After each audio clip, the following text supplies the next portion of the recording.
begini. Terlalu banyak generasi pupuk kandang di negeri ini yang suka memutarbalikkan fakta akan keagungan cara berpikir para pendahulu kita. Warisan para pendahulu kita sudah mencakup berbagai latar belakang keilmuan. Mereka sudah meletakkan pondasinya, kita tinggal mengembangkan untuk kemajuan bangsa ini dan demi sebuah warisan pada generasi selanjutnya. Mari kita mulai. Kita bahas sesuatu yang ringan dan padat dulu aja. Seiring dengan masuknya kebudayaan asing dan menjadi pengiring runtuhnya kerajaan Majapahit, menjadi sebuah penanda juga runtuhnya kebudayaan Siwa Buddha di negeri Nusantara. Walau sebenarnya banyak hal yang tidak tepat secara geografis, namun saat ini mulai banyak pengaruh budaya asing yang diterapkan di negeri ini. Bahkan dari sisi penanggalan juga turut mewarnai konsep baru. Namun pengaruh Siwa Buddha ini tak hilang begitu saja. Manunggaling Kaula Gusti tetap menjadi dasar dari konsep kehidupan masyarakat Nusantara bagi mereka yang memahami jati dirinya, yang memahami dari mana dia berasal, untuk apa dia dilahirkan, dan kemana dia akan kembali, sehingga tidak ada istilah tersesat bagi masyarakat Nusantara. Mungkin banyak yang tidak mengenal mengenai penanggalan satu sura. Tentunya berbeda dengan yang beredar pada film-film horor dengan propaganda mengenai satu suro yang cenderung terkesan mistis dan klinik.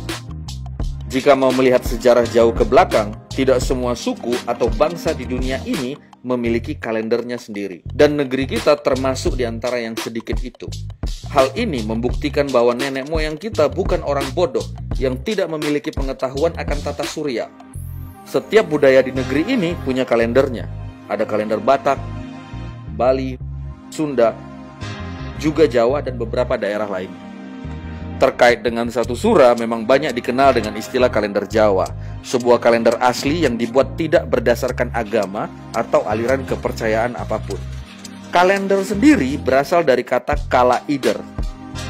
Kala adalah waktu, ider adalah bergerak. Dan sura memiliki arti cahaya sejati. Su berarti sejati, dan Ra berarti cahaya atau kemataharian. Ra sendiri di dalam terminologi barat menjadi ray atau sinar. Kalender Jawa diciptakan oleh Empu Hubayun pada tahun 911 sebelum Masehi. Dan pada tahun 50 sebelum Masehi, Raja atau Prabu Mahapunggung pertama, juga dikenal sebagai Ki Ajar Padang pertama, melakukan perubahan terhadap huruf atau aksara, serta sastra Jawa. Bila kalender Jawa dibuat berdasarkan Sangkan Paraning Bawana atau asal-usul isi semesta, maka aksara Jawa dibuat berdasarkan Sangkan Paraning Dumadi, asal-usul kehidupan, serta mengikuti peredaran matahari atau solar system. Jadi, apabila ditilik berdasarkan penanggalan Jawa yang diciptakan oleh Empu Hubayun pada 911 sebelum Masehi, maka pada tahun 2020 sekarang adalah tahun 2931 tahun Jawa. Silakan jika ada kesalahan untuk mengkoreksi ini. Seiring dengan siapa yang menjadi pilar atau saka di negeri ini, maka kalender Jawa pun mengalami perubahan titik waktu penandanya. Seperti Aji Saka juga melakukan perubahan terhadap kalender Jawa. Konon kabarnya Prabu Aji Saka juga bernama Prabu Sri Mahapunggung ketiga atau Ki Ajar Padang ketiga, atau Prabu Jaka Sangkala, Widayaka, atau Sindula atau Hyang. Petilasannya adalah api abadi di Merapen, Grobogan, Purwodadi, Jawa Tengah. Mengapa masyarakat Nusantara ataupun Dwipantara menggunakan acuan matahari sebagai acuan kehidupannya? Karena manusia memang makhluk dengan tenaga matahari. Tanpa cahaya ataupun tanpa hadirnya matahari, dalam waktu 2 jam saja, manusia dijamin sudah pasti mengantuk dan tidur. Karena respon serotonin yang ada di dalam pineal gland kita akan bereaksi jika kita berada dalam kondisi gelap.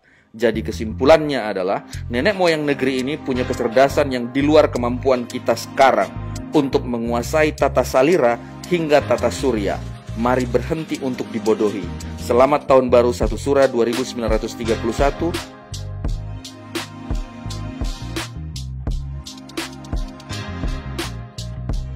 Mari kembalikan kejayaan negeri matahari.